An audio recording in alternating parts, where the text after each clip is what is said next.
Hello, welcome back to my channel, or welcome if you are new. My name is Zarina, and we're back here talking about Meghan Markle's second season with Love Meghan. Grab your beverages or your snacks, and we're gonna talk about it. The season had 8 episodes, and in this video, we're gonna talk about the first 4 episodes. I posted a poll on my YouTube asking how you want this video to be, and grand total of 2 people, I love you, voted that I do 4 episodes per video. So here we are. I've finished the whole season, and my overall view is that this was the most boring show I've ever watched. I'm not saying this. So okay, let me put some ground rules. I do consume a lot of Meghan Markle commentary videos on YouTube. I'm saddened to see that everybody is picking, like it's not even nitpicking, but sometimes people criticize her for the things that I feel like they projected on Meghan. I don't think Meghan is guilty of everything all of those commenters said. And sometimes I even think, you know how Megan keeps saying, "Oh, I don't check the social media." That is so untrue. I think it's untrue. But sometimes she says, for example, she says, "I bring pictures of my children everywhere with me." I want to believe that. I feel like that, I wouldn't think a mother would lie about something like that. All that to say is that some videos are being, I think, extremely overly critical of her without merit. I think she gives us enough things to pinpoint where she is being annoying or, like, dishonest, and we don't need to invent anything else from our minds. Let's keep this respectful and honest. Let's just go with honest, because in this channel we love authenticity and we dislike dishonesty, and everybody will be judged accordingly.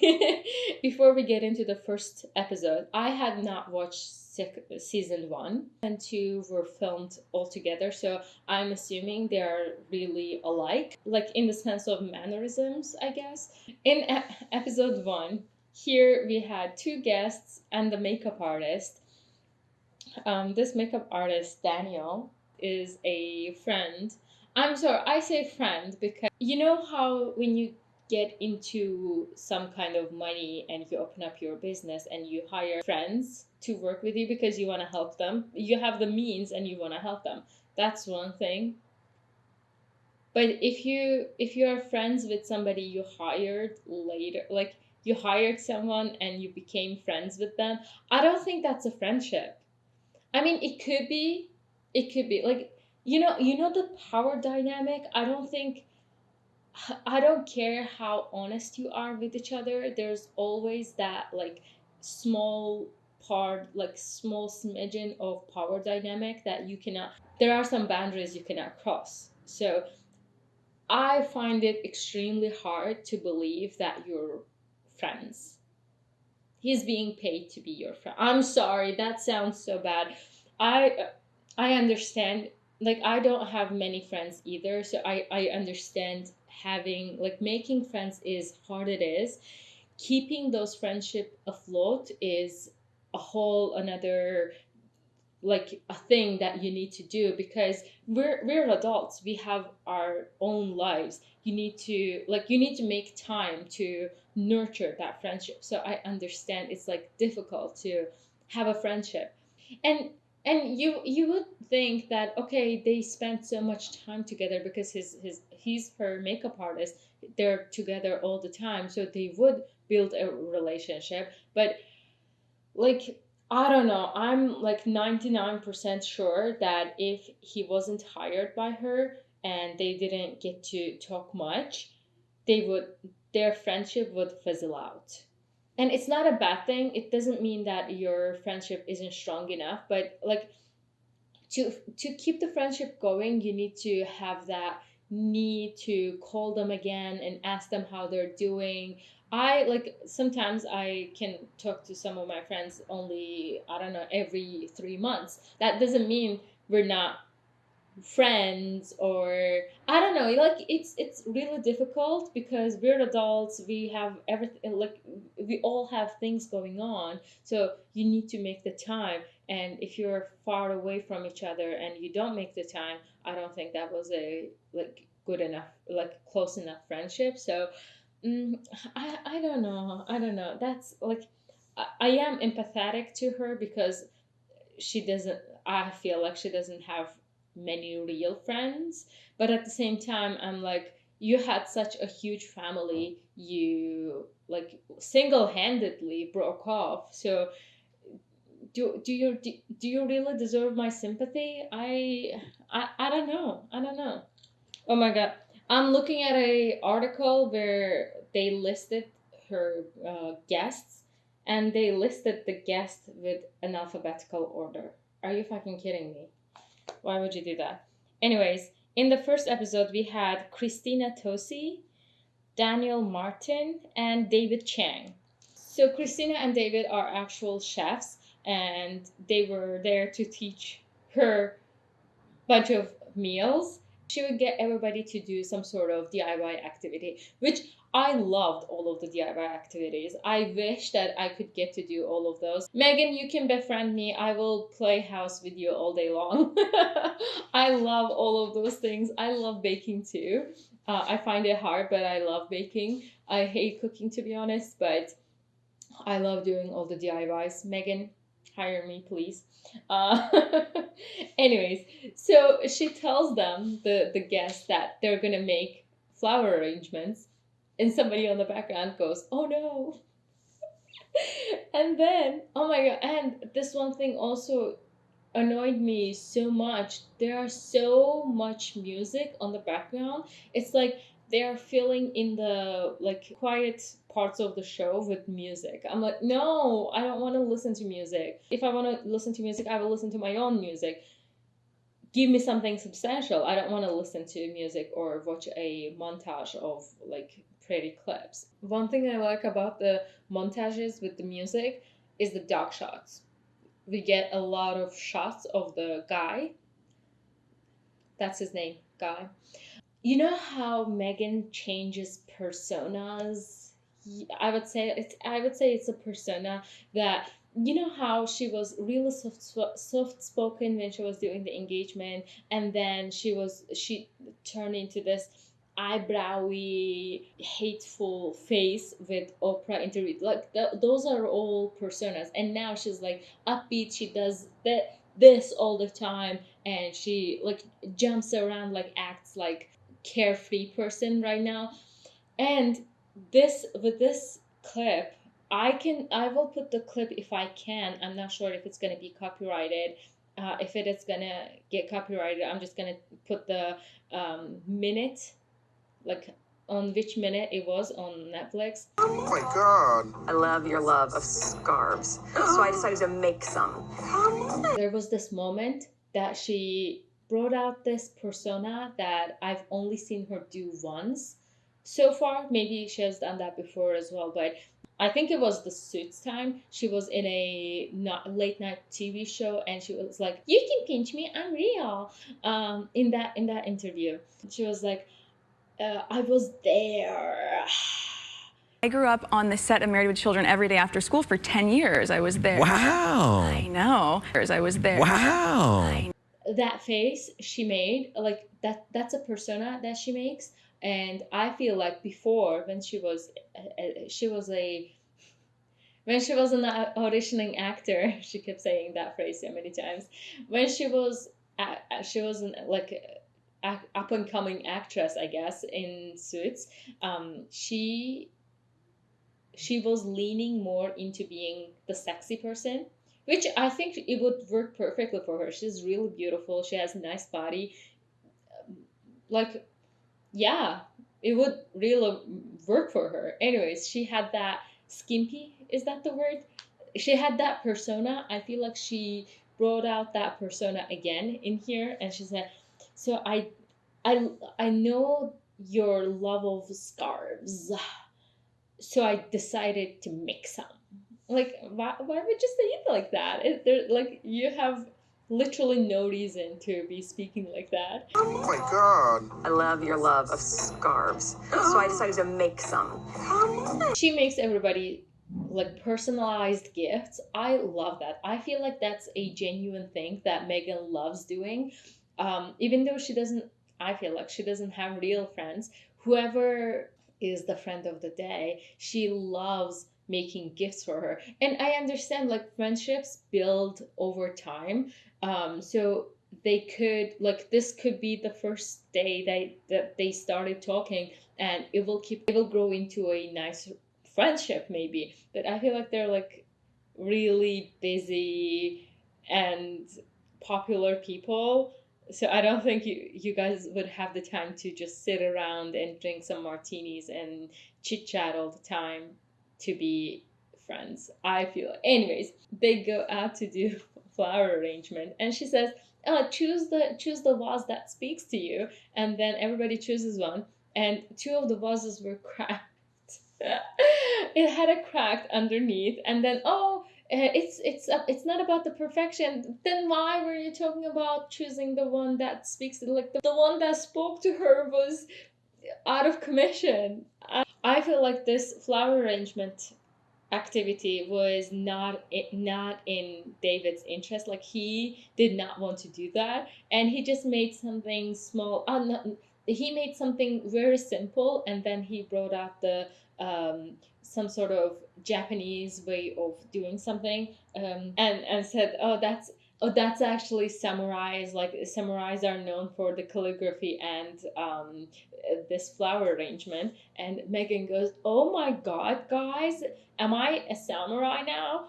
She didn't say that, but all I thought was in her next interview where she constantly talks about her resume, she's gonna add samurai too. Okay, no, I'm just kidding, but that was funny. Like that was out of nowhere, and like, what's the point? Like, I don't know. Like some people are really comfortable in front of camera, and some people are not, and that's totally fine. And Daniel is really comfortable in front of a camera, and he talks. And every time he like makes a sentence that's more than 10 words, Meghan is like, mm-hmm, like shut up. She goes, mm-hmm, yeah, just finish your thought. I don't want you to be speaking. That I'm sure that she doesn't think like that, but it just sounds like that. I'm sorry, it just sounds like that.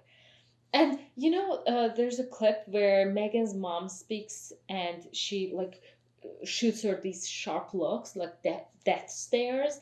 I feel like she didn't mean anything bad. Like she doesn't. I feel like she doesn't understand what her face does or how she sounds when she speaks. I don't think she realizes she seemed disrespectful or rude to the other like outside people. I feel like she doesn't realize that, because I have been told that sometimes I make faces that clearly show discontentment with the circle of people I am in. Like I don't want to be rude to anyone, but sometimes you just don't know your face.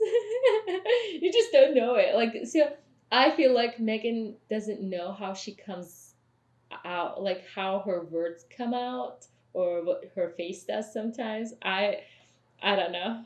I feel like she's a nice person on the inside. She wants to be a nice person on the inside, aside from all the family wreckage that she caused. But yeah. And you know how Meghan likes to rhyme some words? She did that again here. Little swirl. And then she goes, little swirl, girl. Like, why would you do that? That's so annoying. I don't know.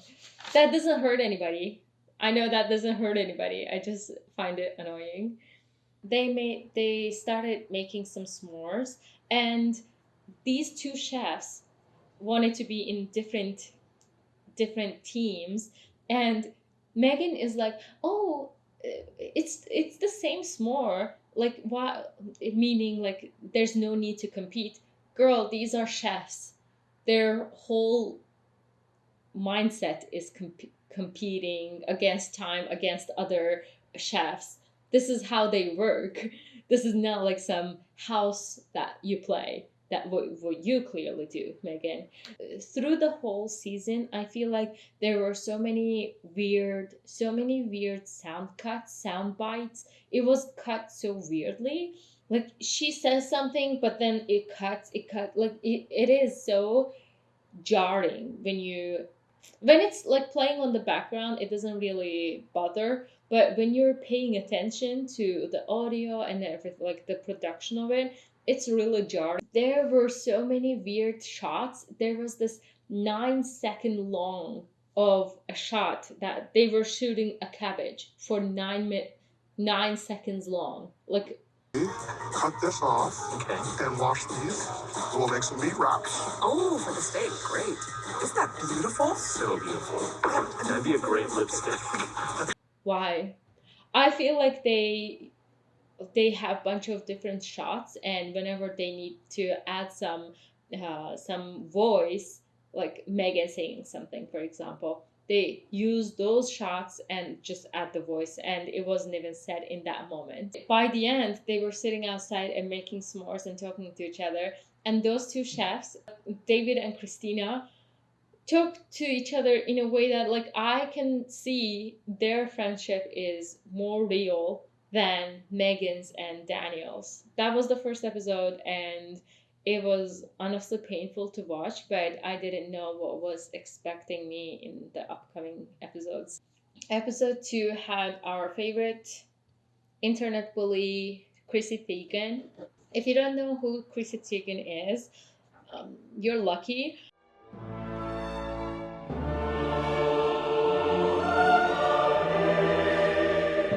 But I will say, out of all these 8 episodes, I love Chrissy Teigen's episode the most. For some reason, this seemed like the most real out of all of them. She wanted to make a sourdough bread, which takes a long time to make. She had like 6 days of pre-preparation, and she obviously had different outfits for all of those. And somebody mentioned that like that episode alone must have cost Netflix so much money. And sometimes I feel like she wears so like such simple clothing, like minimalist simple clothing. Like how much could they cost? And I will put the numbers on the screen. When you think about Kardashians and like Hailey Bieber, like Hadid's, even with their everyday outfit, you can see it must be expensive because of some elements. I don't know. Not with Hailey Bieber, I don't think. Like not with everyday things, but when she's making, like when she's producing a work, like for her YouTube, when she's making a episode, you can see that this must be an expensive outfit. And Megan's are like simple, like down to earth, which is nice. Like I like it, but why are they so expensive? That's what I want to know. Like there's no need for them to be that expensive. And oh my god, you know how she likes to wear beige clothing? Whenever she was working with Flower, she would wear something dark. Like why? And she doesn't even wear apron. She wore apron for the last episode. Then she uses this some sort of like one version of cheese, and she says, "Oh, this is a cousin to cottage cheese. I think should be visited more."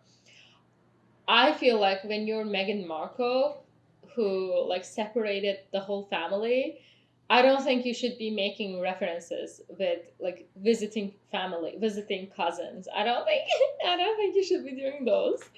And there were so many moments that I feel like so many things were forced, like the laughs. I understand it's a job, you do your job and get paid, but I don't know. This is supposed to be feel good, like homey something. This shouldn't be forced. Anyways, then they start kneading the dough to cook the sour bread, and these guys, oh my god, they go in to the dough with all of those nails and all of those jewelry. Disgusting. That's all I have to say. Disgusting. And they go to make some jewelry for their children with their month that they were born in, and Chrissy has like four children and she doesn't even know when they were born, and she invites John Legend, her husband, to ask him when they were born. Anyways, they go to this barn, craft barn. She has a craft barn. Okay. Can I come live in the craft barn, Megan, please?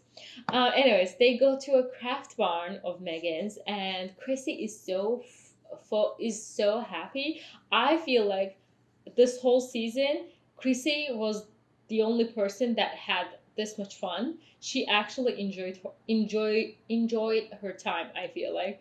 Anyways, they go and make all these jewelry. Megan has this fancy gadget that they just picked some flowers in the garden, and they came into this craft barn. They use this gadget to actively dry the flowers on the spot. Like, I didn't even know that was a thing at all. I had no idea that was even a thing. Anyways, talk about privilege, huh? Not privilege, but like, yeah, you have so much money that you can just buy anything. I'm not judging her for being rich, honestly. Like, I wish everybody lived good enough lives that, like, I wish nobody was poor. Like, I don't even need to be rich. I just wish everyone is living in a normal life that they don't even like, they don't even worry about money. But when some of us are struggling this much, and these people go off and have fun doing whatever, I know this is work for her, but she's doing this because she wants to. She doesn't need to. Actually, if she with all the money she got, if she minimized her expenses, she wouldn't even have to work until the end of her days. But she chose to live in a mansion. Now she wants to work too, so she needs to make a lot of money to keep this lifestyle going. So she uses this gadget, whatever, and Chrissy goes, "See, I just buy them off Amazon." I'm like, yeah, yeah, because we just want to do the thing. This is authenticity. But no, Megan has to be like, oh no, everything needs to be handmade, crafted, authentic, original, whatever the words she used. This whole time, she got Chrissy to do everything, every single thing Chrissy did, like kneading the dough, everything she did, and then it's time to go make the dough, like roll out the dough, and she made that persona again. She was like, our dough has been chilled. We can leave these here to keep drying. Okay. And then our dough has now been chilled. Like, why would you say it like that? Anyway, they go to roll their doughs. Obviously, it's been in the fridge and it's like hardened. So when you roll the dough at first, it's gonna be a little bit harder. And this whole day, Megan has done nothing. Did 5 seconds of rolling the dough, and she's like, "Oh, this requires so much elbow grease." Girl, be for fucking real. There were no recipes. I saw one video that were complaining about us not getting a recipe, like measurements, because sometimes she will say, "Oh, I'm putting this much in, this much that, and putting them to this like temperature in the oven." And a YouTuber that I was watching, I don't remember who it was, but they were saying we don't get any measurements. But I did see a QR code on the screen that leads you to the recipe. So we do have the recipes if you are looking hard for them. But if I missed that QR code, I would have not known either. So there's that. And yeah, that's the episode 2. Episode 3 had this tan guy, which I really liked. I don't know who he was. I've never heard of him before, but I really liked him. So apparently he has Luna. Apparently he has small children as well. I think 1 and 3, he said. Megan goes to this bookstore to buy books, like children's book, for him. Now, wouldn't it be better if you gifted your own book to someone? Would it be better or would it be worse? Because he would have to read that to her children, maybe. I don't know. I don't know. She has written a children's book. You could have gifted that to him with your signature on it. I don't know. Anyways, she goes into this bookstore. Of course, she has to mention that the owners are her friends. So this women-owned store, and she goes and picks up a bunch of books. She's like, okay, I got a custom embosser. It's really cheap. It's not that expensive. It's cheap, something like that. And I look at it, it's $40. Girl, I don't have extra $40 to spend on a gift. I'm sorry, I would love to, but I don't have it. Anyways, but they did look really nice. To be rich in this world sounds so nice. And also, they've never met with this person before. They're just meeting right now. This is work. I actually want to know if these people are being paid to be on the show. If your friends are being paid to be there, again, that's not a friendship. And she keeps saying like, oh, making a new parent friend, about this guest. She was saying making a new parent friend is so fun, whatever she was saying. Like, Meghan, hanging out with someone one time doesn't make you friends. And this is work. He is here, like, even if you're not paying him, this he is doing this for exposure. Nobody in their right mind would want to be associated with her. I feel like nobody would want to be associated with her. They're doing this for exposure, in the least. That's what I'm thinking. Anyways, these are not your friends, especially if you're seeing them for the first time, or for the first time in your life, or for the first time in like 10 years, 20 years. I don't think this is what you think it would be. When the show was the most boring, in my opinion, was whenever she's doing something, she is narrating what she's doing, but it's so boring. Like, I'm gonna do this, and then I'm gonna put it here, and then I will do this. We can see Meghan. I don't like. I've never watched any other cooking show. Like, whatever cooking recipe I watch is just the cooking recipe itself. I don't watch the shows, so I don't have anything else to compare it with. Other than I have watched a lot of Gordon Ramsay shows, like kitchens, Hell's Kitchen, like Nightmare from like Kitchens from Nightmare, like Hotels from Nightmare. I watched a lot of those. Like, those have loud music as well, but every minute of the show keeps your attention, grabs your attention. You want to know what's gonna happen next. The only thing that was driving me to finish the season 2 was that, so that I could make this review video, because it was not interesting at all. I had no interest in watching. Even if I was like cooking show fan, and I've exhausted every other cooking show, I've watched everything, and this is the only thing left, I still would close it off because it was so boring. And I'm not saying this because Meghan is a bad person. I don't think she's a bad person. I think she just needs actual love in her life. I don't. I think she needs like a lot of therapy, so that she could find love, and she could look inside and learn to actually love people, and learn to how to be actually authentic. Like, keeping you keep saying it doesn't make you authentic. And sometimes she would do like, really, really, really authentic. To me, it's like, if I close my eyes long enough and whisper the words I want to be true long enough, it's gonna be true. No, Meghan, it doesn't work like that. Anyways, come baby, come baby, come. And then she goes, hug in a mug. She did that again, like swirl, little swirl girl, and now she goes, a hug in a mug. Girl, it's not like, she sounds like a Facebook mom. It's like a Facebook post. And she would say, oh, my kids and my husband, which led me to think, like, do we know Do we know when was the last time we heard the word Harry, Harry, out of Meghan's mouth? I don't think I have. I've heard H a lot. I've heard my husband a lot. I haven't heard Harry.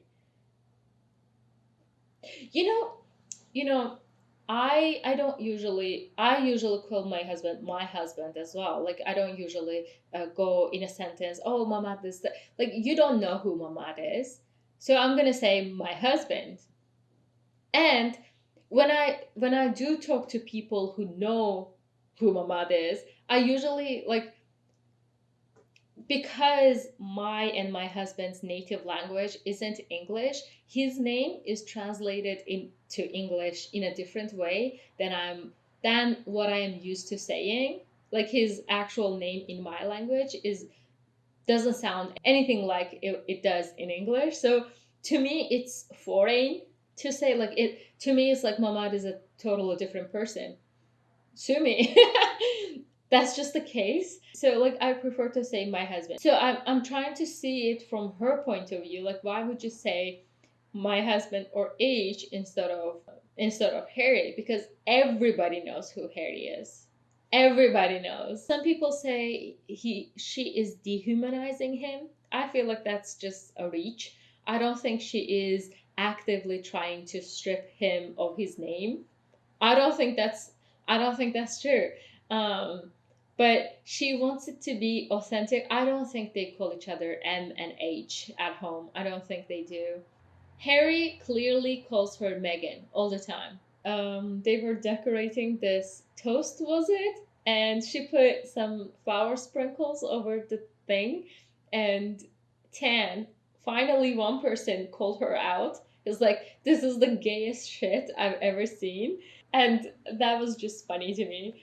Wow, that's the gayest I've seen in a long time. That is also being authentic, Megan. Moment where she was like, most actresses would go to the gym to celebrate their wins, but I would go to this place too. If I thought I did really well in an audition, most actresses would probably, they think to go, I went on an audition, now I'm gonna go to the gym. No, I was like, I went on the audition, that went so well, I'm gonna treat myself with a drive-through apple pie. Oh yeah. So I would Eat something. Like, I want to know who goes to the gym to celebrate. Are, like, the viewers, whoever is watching, if any of you an act like auditioning actress or an actor, let me know. Do you, or like anybody you know, do you go to the gym after you have a successful audition? I don't think anybody would do that. But yeah, anyways, that was weird. And then they start talking about music, and she puts in some music, and they start talking about the radios. And he asks her what radio she listens to, and she says Magic FM. And he's like, I'm sorry to call you out publicly, but this is the most grandma radio radio channel that you could listen to. And she's like, no, I'm fine with it. I love it being old fashioned, but at the same time modern, you know. Anyways, and she says, oh no, my go-to channel that I'm listening to is called Mom Jeans. And she's like, oh, those are the like old-timey music, not old-timey, but like the music that you would listen to back in the day, but you've totally forgotten about, and now you're listening to that again. She just confirmed my theory of her being a Facebook mom. Yeah, she is a Facebook mom. In every episode she gives the guests some sort of gift, like personalized gift.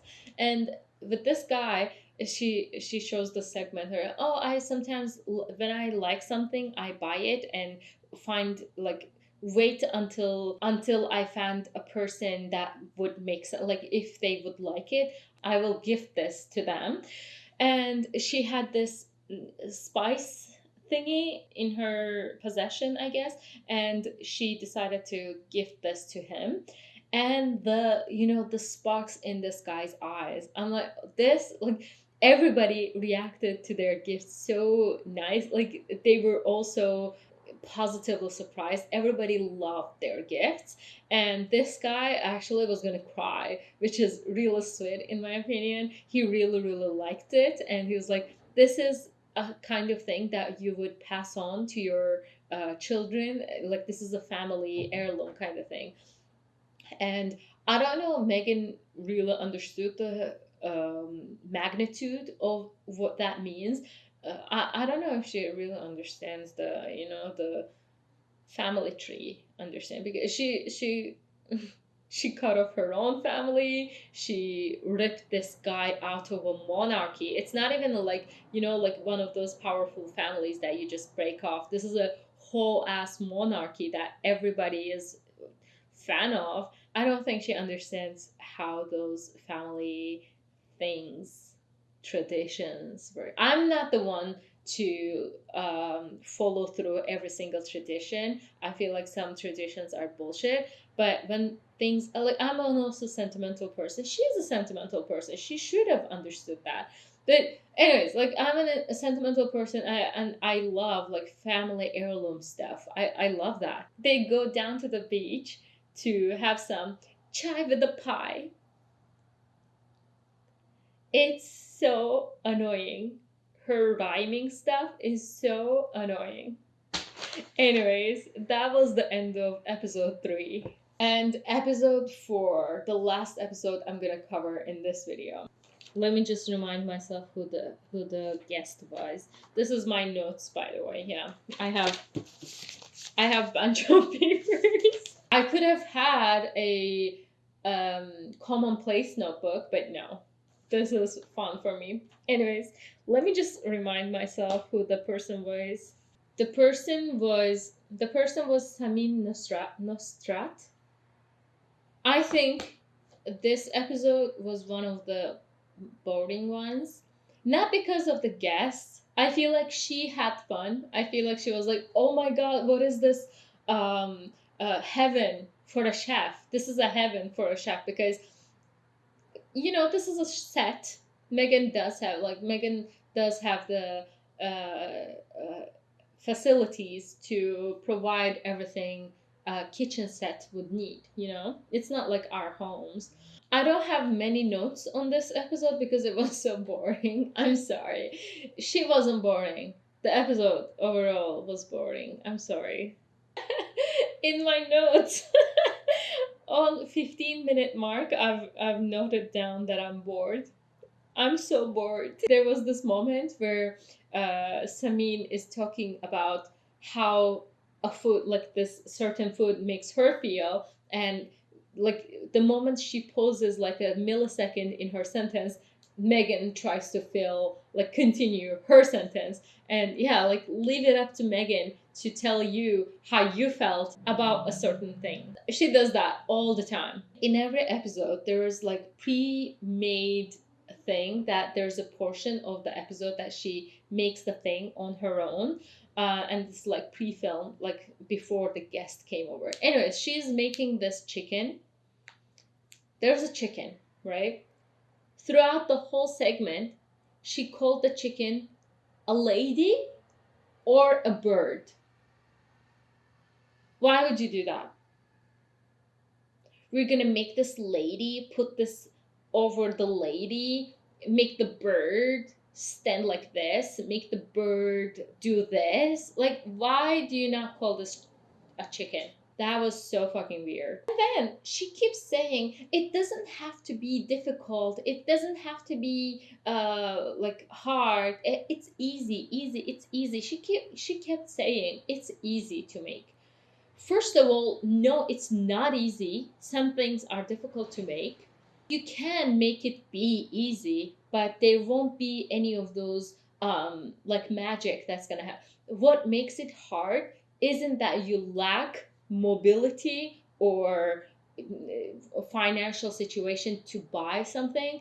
What is making it difficult sometimes, most of the time, is the amount of love and effort you need to put into it so that it turns out the same as the 3-star Michelin chef's recipe.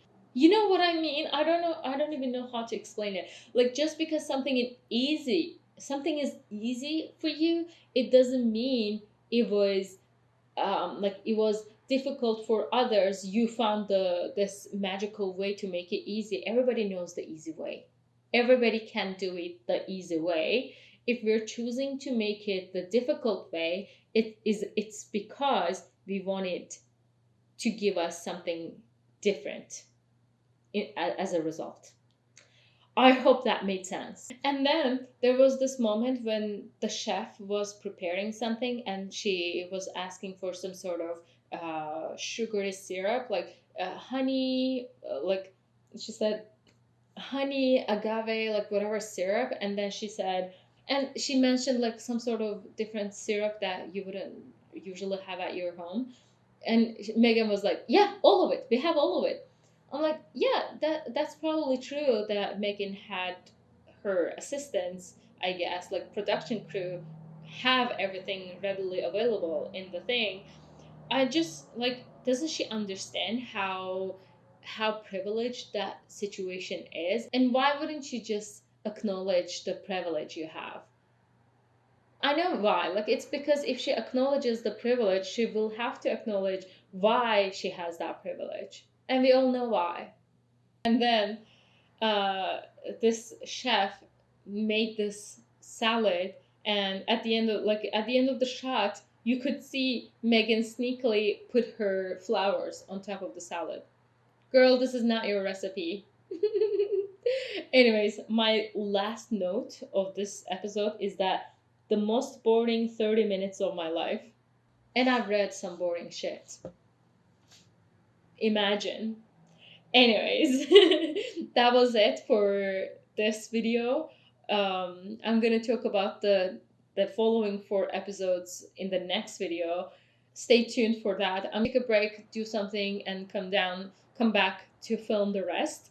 But you will have this. You will see this video first, and then like a couple days later. I will not make it like 3 weeks later. I will make it. I won't make you wait long. I will make it in the same week, probably. What you thought, and if you watched until the end, put a emoji of a chicken, and follow me on my Instagram. I'm most active there. You could put in some requests too. If you want to watch me something else, let me know. We could analyze one of those old videos where Megan is giving interviews. Like we could cross-reference how she was before and how she is before. Not that I'm judging, like a person can change over the years, especially when you have gone through royal life.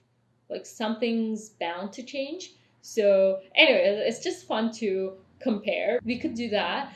But yeah, just let me know what you want to see from me, and also stay tuned for that Bloomberg interview. We're gonna watch that together. We're gonna react to that. I'm gonna react to that. We're gonna watch that together. And I have a fun bingo game lined up for that. I have this Meghan Markle catchphrase bingo card. I'm gonna put a download free. It's gonna be free to download. If you want to tip me something, you can tip on the website as well. But yeah, it's gonna be free to download. We're gonna play that bingo game together. Stay tuned for that. Subscribe and turn on your notifications, and give a like to this video, and comment a emoji of a chicken. And I will see you in my next video. Bye.